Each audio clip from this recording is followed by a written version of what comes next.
In the event of a patient on the floor who has fallen or slid out of bed, we would want to use the total lift to get them up for someone who is unable to get up on their own. We're going to first assess the patient to make sure that it's safe for them to be moved. This is done by a licensed professional to make sure that we don't have any contraindications to movement. In this situation, the patient is able to assist us to turn. So we're going to have her roll to one side so that we can begin to tuck the sling pad in underneath, again getting the bottom of the horseshoe to be at the low back or top of the buttocks.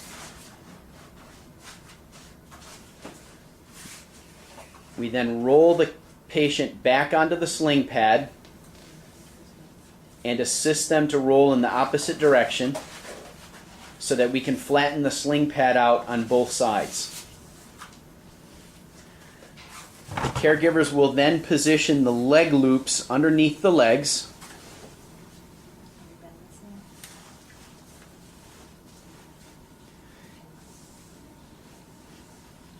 And we will then move the lift into position. The lift can be brought in from the feet or the side or the head depending on the clearance that we have available. If we come from the feet, we oftentimes will get to a point where the hanger bar is not yet over the waist, and we need to assist the patient by lifting their legs up over the base of the lift. They can rest on the base of the lift, or if we have enough caregivers, we may need someone to assist with this. We're then going to lower the hanger bar to the lowest position.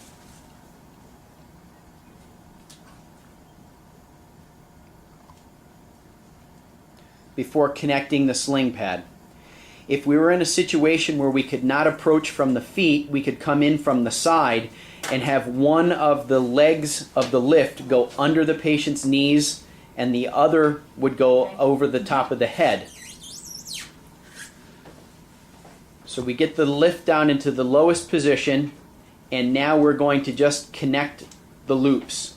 When coming from the floor, we may need to have someone boost the patient's head and shoulders up so that we do not need to wrestle with the sling. A pillow or a rolled blanket can be used if needed. Once we have the connections made to the hanger bar, we will slowly raise the patient up, one caregiver operating the lift and the other caregiver making sure that the patient's head is supported. Again, the wheels are unlocked. As you can see, the lift begins to roll slightly as we raise the patient up from the floor.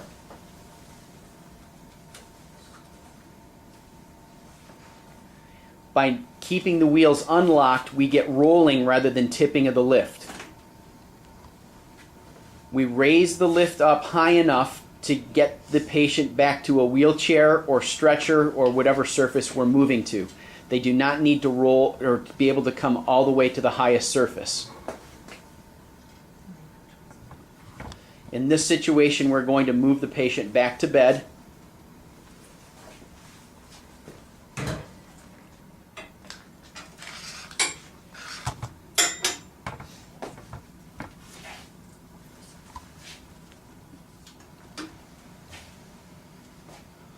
We get her over the surface, and we can either move her to sitting or to lying down. In this case, we're just going to go to sitting.